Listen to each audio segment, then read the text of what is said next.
Okay, so this is another video, and in this video I'm going to discuss humanist response to Martin Luther, Raphael Maffei's Apologeticus. The early literary proponents of Martin Luther were primarily members of the Order of Preachers. Tetzel, Wimpina, and Eck were Dominicans, and Cajetan their erstwhile leader. Indeed, Leo's quip that all of this was merely a quarrel among monks was not without a superficial validity.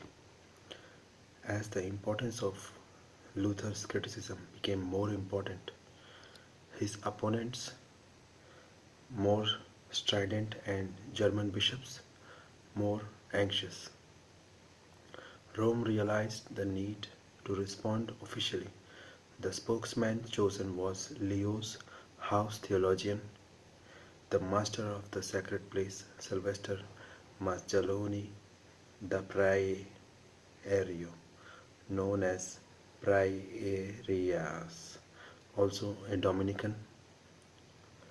Praera's response cannot be cited as an unbiased critique. However, with the publication of the In Praesempturas Martini Lutheri Conclusiones de Protestate Papae Dialogus in June 1518, Italian literary concern with Luther began. The apologetic activity of Italians grew with the century and included some famous clerics and laymen, among them humanists. While the published Italian tracts have been studied, the body of unpublished material has not been thoroughly scrutinized. One such piece is by the Italian humanist Raffaele Maffei da Volterra, entitled Nasi Romani in Martinum Lutheran Apologeticus. Maffei was one of the earliest laymen to attack Luther. The tract has been the subject of study, but no account of its contents nor evaluation of its place in Maffei's writings has been published. The piece, however, is deserving of attention.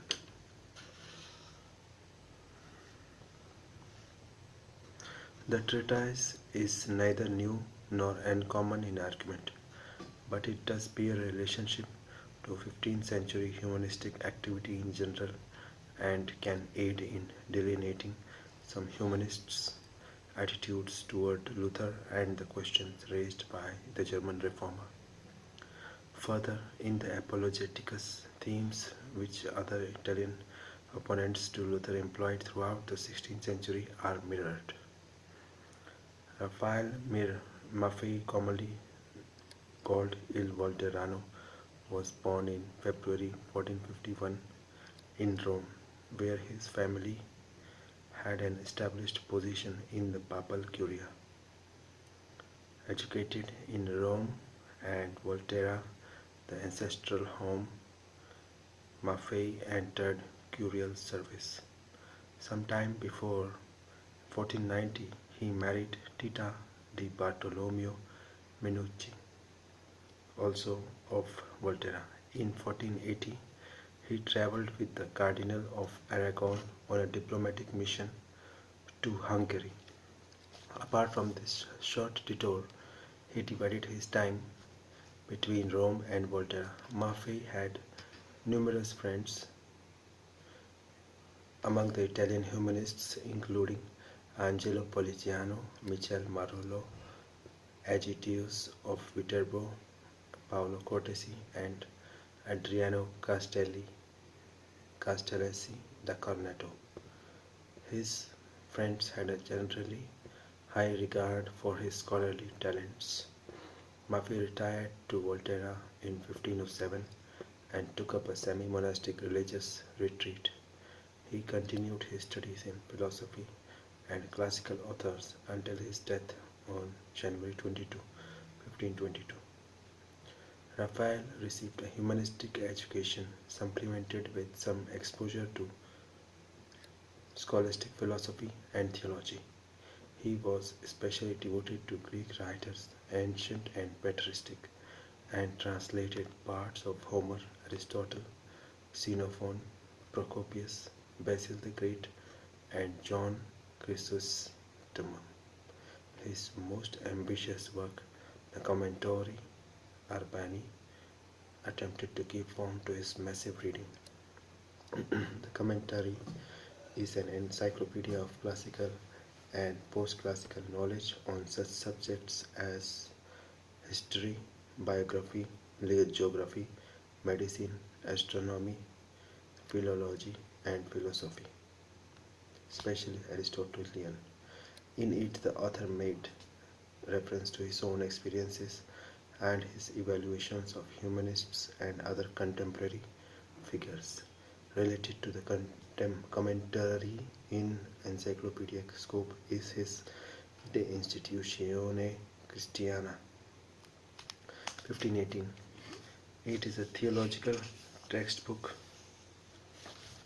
employing classical as well as Christian authors. Maffei's concern with patristic sources is evident in his unpublished Stromata, probably modeled on Clement of Alexandria, which discussed various topics in moral and philosophical theology, including some motifs common to humanistic literature. The reason for Maffei's discussion to write against Luther and the date of his tract cannot be established with certitude. Three versions of the Apologeticus exist, all autographed and all in the Vatican Library. The first partial copy is addressed to Antonio Zeno, whose scrutiny is requested. Little is known of Zeno. He was a native of Ferrara and a poet. He wrote to Poligiano requesting a copy of the latter's translation of some Greek verses. Possibly Maffei had all made his acquaintance through their mutual friend Poligiano, but they definitely knew each other in Volterra. During Maffei's period of residence in that city, Zeno was the vicar for San Francesco Soderini, the cardinal of Volterra. Zeno paid for the journey of the Florentine prophet Francesco da Melito to Rome in 1516, which was requested by the Camaldolese monk Pietro Quirini. This does not necessarily imply that Zeno had connections with the Florentine prophetic movement, since, as vicar for Soderini, who was the principal protector of the Camaldolese order, he would have acted as an agent for that prelate. Zeno's ecclesiastical position made him a natural recipient for theological work such as the Apologeticus.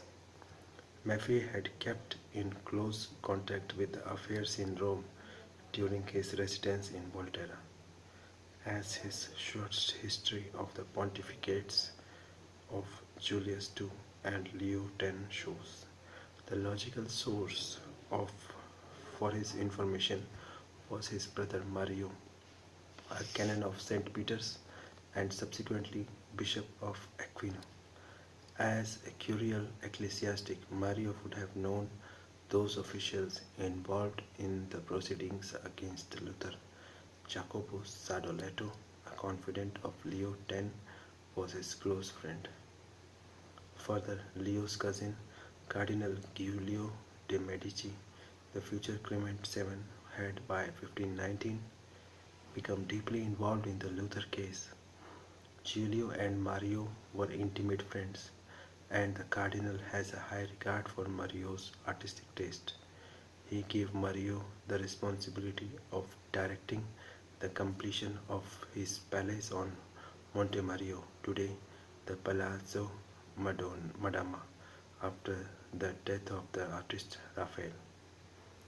Though Mario Maffei was in a position to acquire information on the curious attitude towards Luther as well as those printed materials on which he based his analysis of Luther's ideas.